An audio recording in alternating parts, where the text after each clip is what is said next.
Colo with GrowingYourGreens.com. Today we have another exciting episode for him here in Homestead, Florida. And we're here at Lion Fruit Farms. You can check them out at lionfarms.com. This is not only a wildlife habitat, this is an organic regenerative farm with zero waste because they're not sending things to the landfill. They're using everything they grow on farm to either feed chickens, feed worms, feed rabbits, or feed some other kind of creature, the soil microbes, to grow some amazing food here, and more importantly, do a lot of studies from like FIU students and other university students in the area, so that actually they can improve the redlands agriculture here in South Florida and learn better alternative organic methods instead of using chemicals. In addition, while they have 5 acres on this side of mostly long-ons with chickens and microgreens growing, which I've checked it all out, including some small amounts of vegetable gardening, the other side of the street has 10 acres of, like, it was just started I think about maybe 4 or 5 years ago, where they actually have an amazing worm farm that we'll be showing you guys, as well as they're growing mushrooms, climate controlled here in South Florida. For some reason, when I think mushrooms, I don't think South Florida humid, but they're actually doing it here, and it is in quite an impressive facility that I'll show you guys in a little bit. So anyways, let's head into Lion Farm. All right, guys, so when you first come in the farm, the main path will kind of take you to this little geodesic dome that has some open sides, and it basically has like seating in there. And they do educational events here. Actually, today is Wednesday when I showed up, and there are some school kids in here getting shown on a tour of the farm from the inner city, and they're teaching them, you know, where food grows. They're talking about worm castings and the fish here. And actually, let's talk about the fish next. This is where they actually do their aquaponics. Well, they have a few places they do aquaponics, but this is the main area where they do the aquaponics. So honestly, guys, this is one of the nicest aquaponics setups I've seen. I mean, look at this. These fish have it really good. They got like a kind of waterfall over there in the background. There's some pots over there that are growing some different plants. And they even have over on this side, you probably can't see it. Let me move the camera over. Over on this side, they actually have a raft that's floating. And this is actually a FIU student that's doing a water remediation study that they're testing different plants and how it can basically clean the water, which is quite interesting. Of course, they got the fish in here. And what happens is, how this is used aquaponically, basically they let the fish poop in here, and then they basically have pumps behind, hidden over there, that then will suck the water out of this, and then they use it to water a part of their farm, including some peppers, as well as fruit trees and trees in a certain zone of the farm, including the mountain soursop that can be anti-cancer. So yeah, they not only have fish that they harvest, but also they now use that water to then feed the trees. So next up, let's show you guys some more areas of this amazing farm. All right, guys, check it out, man. This is just one amazing farm. Look at this. Look how beautiful this is. It's like the bananas on both sides. They got like an old school avocado that's like way too tall to be harvesting. Fruit hanging down. I guess on the back of the farm, they're actually cutting down some of the avocados, and then they're grafting on new varieties. So the goal is to have avocados all year long. And they have over 300 to 400 different kinds of fruits and vegetables growing on this farm. This farm not only is zero waste, but it's also very diverse, right? A more diverse farm creates more resilience, so you will succeed. And yeah, maybe 1 or 2 of your trees may get some kind of disease, but then you have so many others that are going to thrive, you know? So like gardening and farming, to me, is just a numbers game. And so they're setting themselves up to success, because in the future, they'll have like their goal is to have 1,000 different varieties of fruits and vegetables and stuff growing on this very farm. And aside from just the amazing stuff they're growing, they're also, you know, working with FIU and sponsoring many students to do projects here on the farm. So I want to show you guys another one that I'm really excited about, and I just missed the student doing this project, so I was not able to interview her today. But if you guys want to see the video I made with the professor doing a study on cover crops, make sure you click the subscribe button down below. I also have another video coming out where I interviewed a doctoral student who did several studies on the benefits of worm casting tea and how beneficial it can be.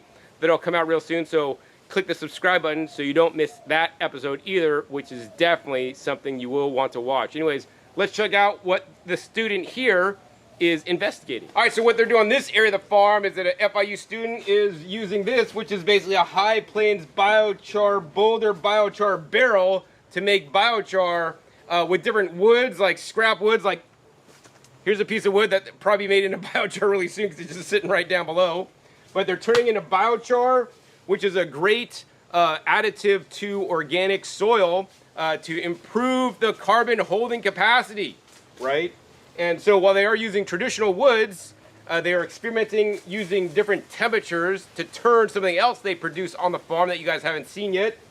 They're turning these guys, which basically is the spent mushroom blocks, which is basically just compressed sawdust. They're turning this into biochar too. So, you know, not only do they feed these to the worms, but because they produce so much of this, once again, they're doing zero waste. You know, some mushroom farms really just throw this stuff away. This is great for composting, great for vermicasting, and as they're learning here, it's probably gonna be great for making biochar too. So the goal is they make biochar in the biochar kiln here. Then the next thing is behind in the way, they basically have a test plot where they're testing all the different biochars, probably at different percentage levels, and finding out which one is gonna perform the best. And once the study is done, they're gonna publish the results so that all the different farmers and even gardeners in the area can benefit from the test that they're doing here at Lion Farm. So I'm so glad that they're allowing, you know, students to come in to help make agriculture great again here in America in South Florida. All right, guys, so another part of this farm to make it zero waste is because they have a lot of literally chop and drop, that whether they let it chop and drop on the ground and then basically compost in place and prevent weeds from growing, right? And then enriching the fertility of the soil. Some of that chop and drop actually goes here to feed the rabbits. These are New Zealander rabbits, and these rabbits will once again turn green material into poop. And then the poop, actually, they have a special setup where they separate the urine from the poop of the rabbit poop, and then that rabbit poop is then used for the propagation of earthworms. They found when they feed the earthworms the rabbit poop plus the spent mushroom blocks, right, the earthworms go crazy and they multiply like crazy. So they have so many different earthworms now to create the earthworm castings, which actually is their intended product. So then they can make casting tea and send that out through all areas of the farm that we'll show you guys in a minute, as well as sell earthworm castings to other local farms and gardeners in the area so that they could increase their organic matter and grow more yield and have healthier plants that are even pest resistant, as proven by published studies. Once again, for that episode, make sure you click the subscribe button because it's coming up probably next. All right, guys, so you guys can see behind me, it's basically like a barn structure with open sides. If they didn't have all the worm casting tables in there, basically it'd be a great place to have a party. But basically they got like 8 different 4-foot by 32-foot or 4-foot by 24-foot worm bins where they're keeping, I would say personally, millions of worms in there. They have lots of worms. They're so densely packed in there. And their specific goal is to make earthworm castings and casting tea from the earthworms, right?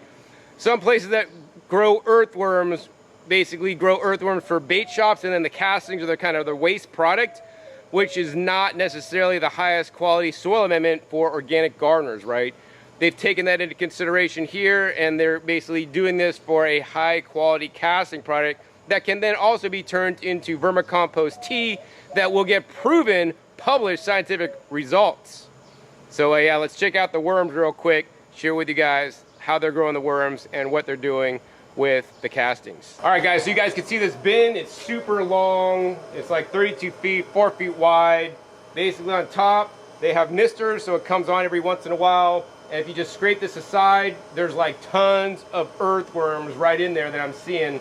I want to cover them back up. Don't want to disturb them. They basically grind up produce waste and you know, some yard scraps from the farm here, as well as get produce deliveries from some of the local supermarkets and wholesaler produce fruit sellers in the area. And they basically grind that up. I think it's into like 1-inch pieces, including the cardboard boxes, which is really good carbon for the worms. And then they basically feed the worms once that is broken down. That's very important. They compost that material first for I think several months to get to a high temperature, so it deactivates seeds. Also makes it a more sterile product instead of putting potential potential pathogens in their worm bin that then the castings get used on for food production. So let me go ahead and show you guys the result of harvesting one of these bins, as well as the more important thing than just the castings, they actually make a casting tea. You may be able to hear it running in the background. All right guys, so this is all the worm castings. They basically harvested one of those big beds, and they have a ton of worm castings that not only will they sell to local gardeners at farmers markets, but also if you're a farm here, you could buy it by the pound. I think they sell for like $1 a pound. This is really nice, rich and black castings. They found out that when you add the spent mushroom blocks, which are of course full of carbon, to the, and feed the worms that, the castings get more dark due to a higher carbon content.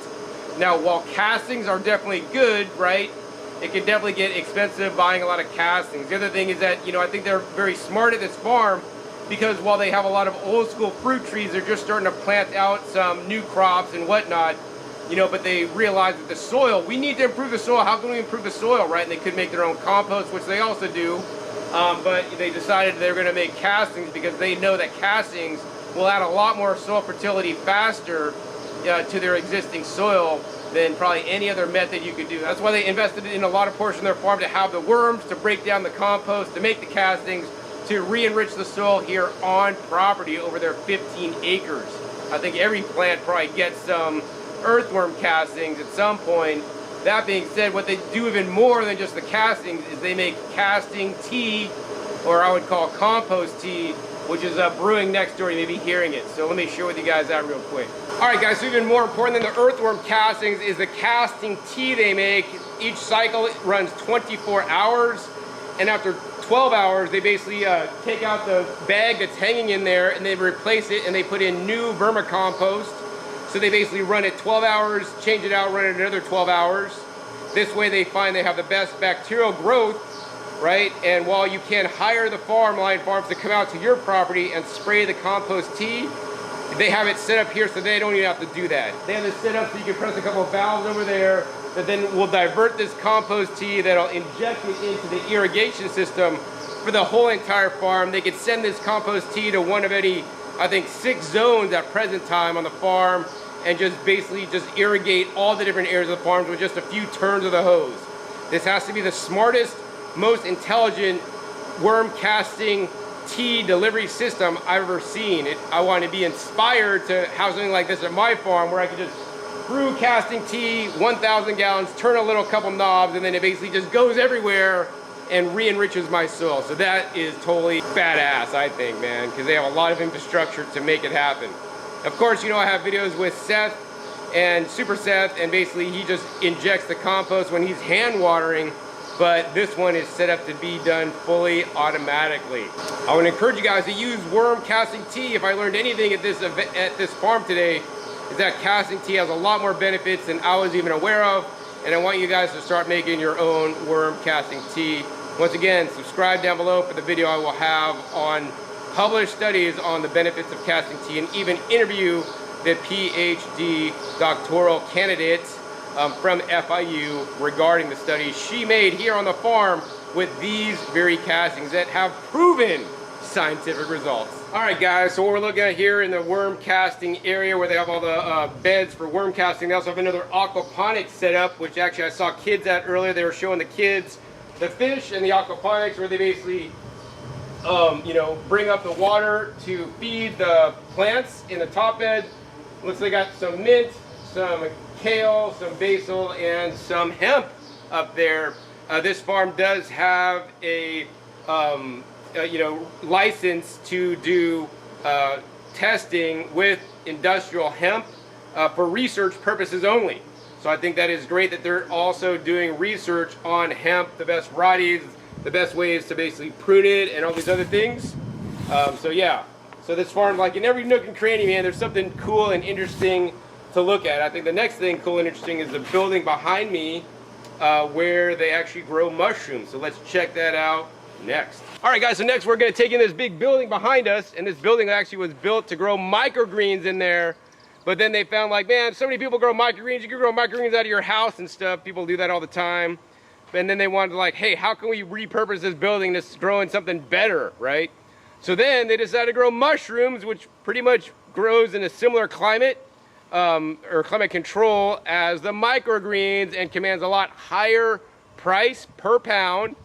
Also, you yield a lot more, so they weigh a lot more than the microgreens, which like literally you're weighing in ounces, whereas mushrooms grow per pound. And mushrooms could also be used as a value-added product to make tinctures and to make powders and to dehydrate and sell dried mushrooms and all these things. So let's check out and see how they're growing some mushrooms here in South Florida. All right, guys, so we're gonna head into where the mushrooms are growing. This is a restricted area. Stop, do not enter. They basically got to keep this clean, right? They don't want outside environmental like bacteria and stuff growing, because bacteria and mushrooms are like enemies. So you got to like walk through this thing with water and bleach to like make sure you're not, you know, contracting, bringing in contaminants to the mushroom growth. So let's check it out. All right, guys, so we're inside, and as you guys can see, this setup was basically all on rollers, so they can like move them side to side, so it saves space. They also have like 4 different like humidity meters hooked up to like one main sensor thing that they can monitor. They basically, if it's like, they measure the amount of CO2 in here, and if it's too much, like fans kick on, you get a negative pressure, and then it basically kicks it out. This is all high tech in here, man. Like the farm's not so high tech, but inside here is high tech, which is quite impressive. This is set up to like grow microgreens, right? On these big trays, and to me it seems like a waste they're not growing microgreens. You know, I do see that they have lots of basically mushroom blocks that they just harvested. Hey, here's one they haven't harvested yet. You guys can see here some black trumpet mushrooms here. But the favorite kind of mushroom that actually they grow really well is at the end. So let me show you guys that one, because that's the one I want you guys to eat on a regular basis. It has proven health benefits. All right, guys, so here's a mushroom they really focus on that grows well here. They're probably going to enhance the amount that they're growing, because they're going to start getting into potentially processing this into tinctures or something else. But this is the lion's mane mushroom, guys. Like lion's mane, I don't know if you guys know, but you know, you can maybe go to the store and get standard button mushrooms or cremini mushrooms, or maybe even the oyster mushrooms or shiitake, which are pretty common. But it's very uncommon to see the lion's mane mushrooms, which are actually good for your brain, right? Had some today at lunch because we had microgreens and mushrooms. That's what I had for lunch here. Courtesy of the farm. It was delicious, absolutely. So I can definitely vouch for the food here. They grow amazing microgreens and mushrooms. I want to show you guys one more mushroom that is thriving right now in this big grow room. All right, guys, so here we got some, I think it's blue oyster mushrooms. And you know, once again, guys, like I know a lot of you guys hopefully are growing a garden and eating your own greens, because they're so important and greens are so nutritious. But, you know, I want to give out a shout out to mushrooms. Mushrooms are a food I believe you guys should be eating every single day. Even if it's just a few ounces, it can make a huge difference. It has chitin that can help feed our microbiome, and there's a lot of different compounds in mushrooms that are actually anti-aging for us. Like I think it's ergothioneine. Best to cook your mushrooms before eating them. Generally, I like to steam my mushrooms personally. But yeah, mushrooms are a superfood. And if you have a microgreens business already and it's not doing well, guess what? You can convert it over pretty easily to grow mushrooms. I think the biggest part of growing mushrooms that's the hardest is to basically getting the sterilized blocks and then inoculating it so that actually you get the mushrooms you want instead of creating a lot of who knows what.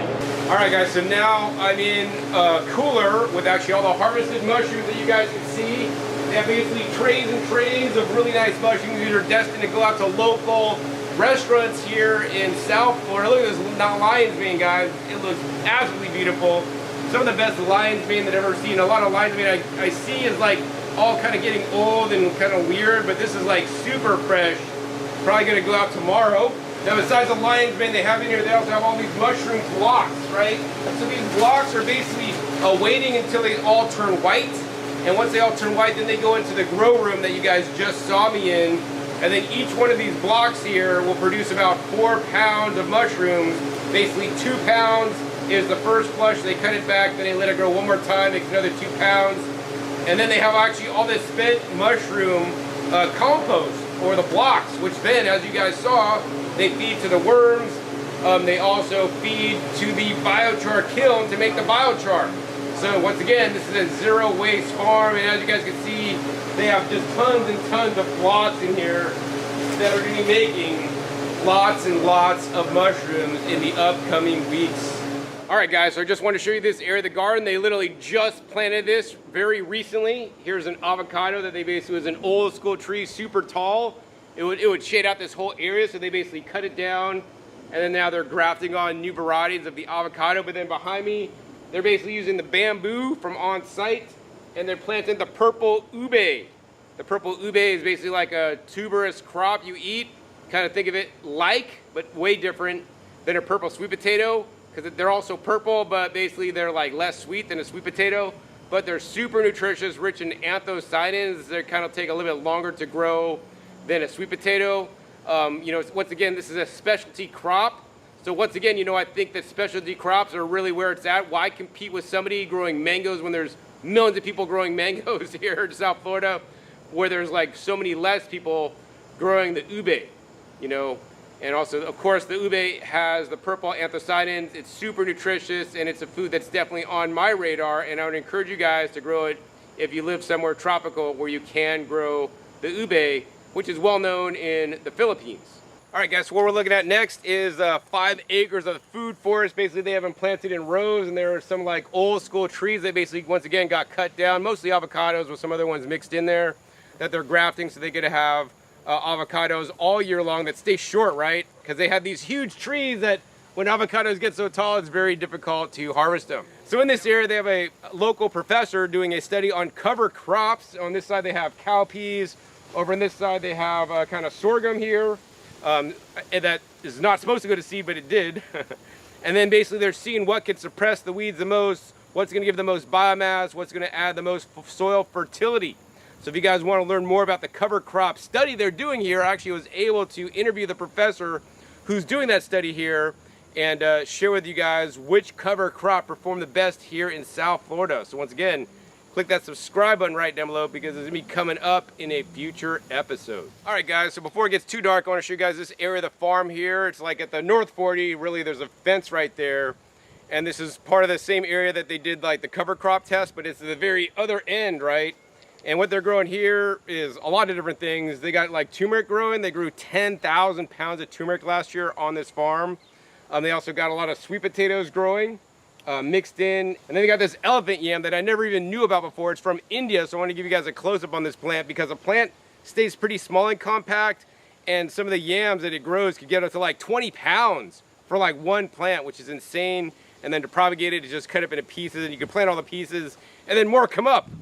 So it's like super cool.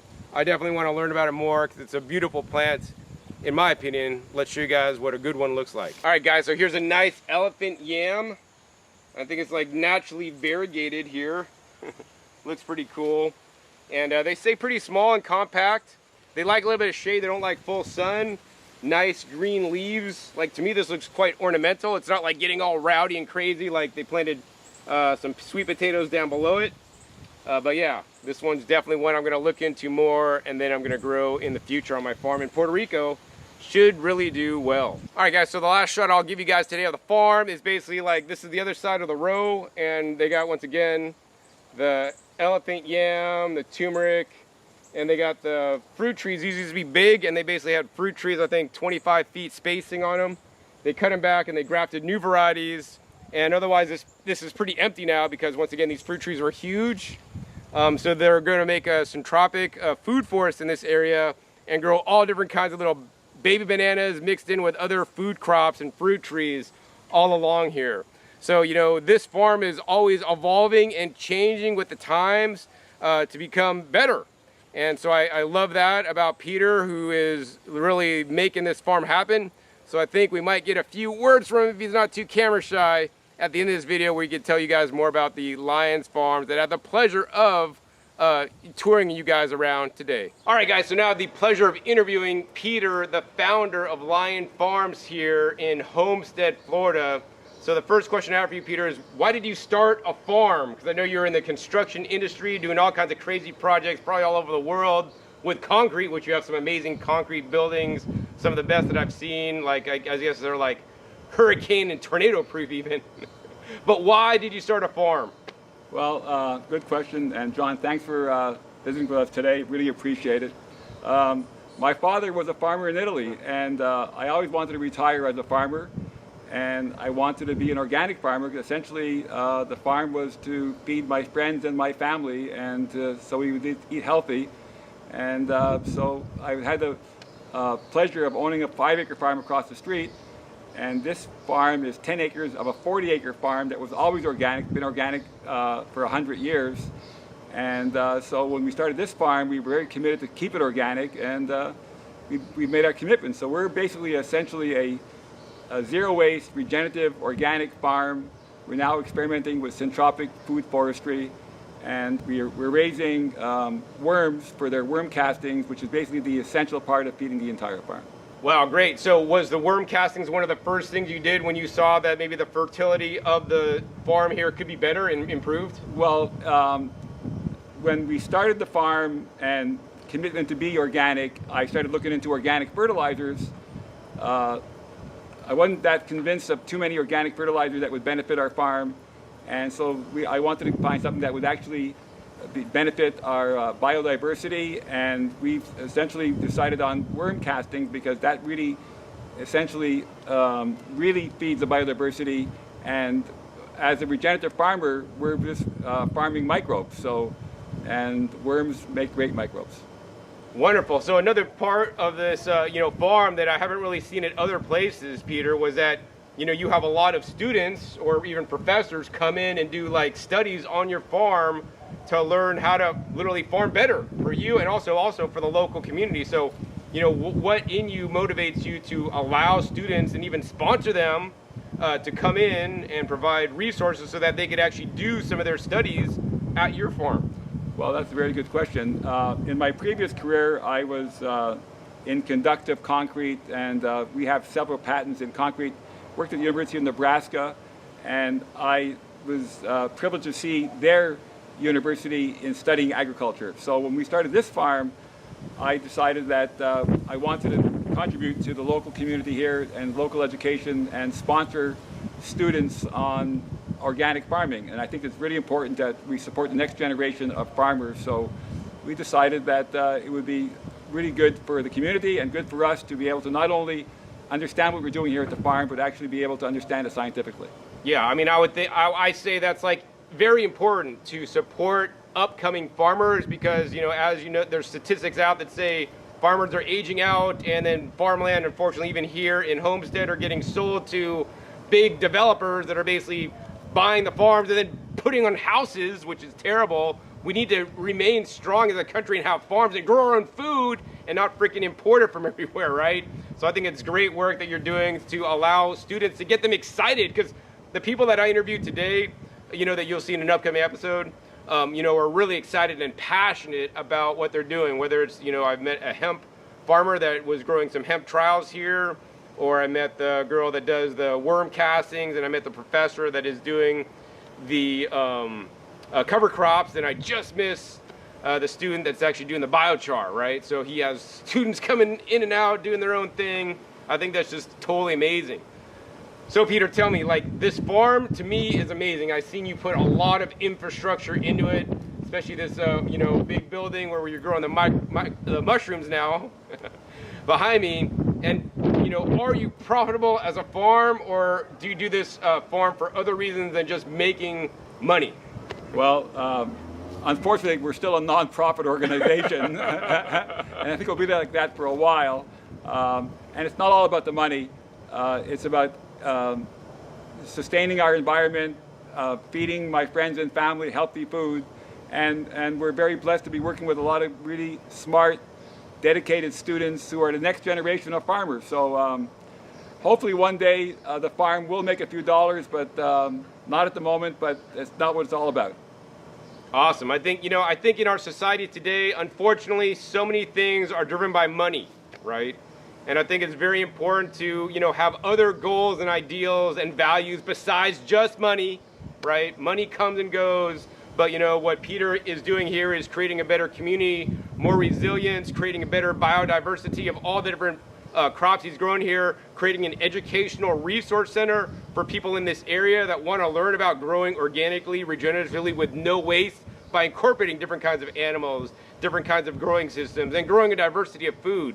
So literally, my hat's off to you for all the amazing work you're doing here. I respect you highly for, you know, sinking in a lot of money to make this farm happen, especially all your employees that I've seen, you know, working here today. I know it ain't cheap for you to do this, and you know, I think it's just amazing everything you're doing, and also, of course, providing amazing food, high quality, some of the highest quality food I've seen here in South Florida, grown regeneratively. You know, with the worm castings. You know, I don't see a lot of farms investing in worm castings. You know, to me, I see this as your base. The worm castings is the base, and that literally spreads fertility out to this farm to make this farm more nutritious and a better organic farm than other farms that are just basically bringing in bagged organic fertilizer, which is not sustainable. Whereas, once again, you're being way more sustainable in the practices, and also backing it up with the research that the FIU students do here to prove what you're doing.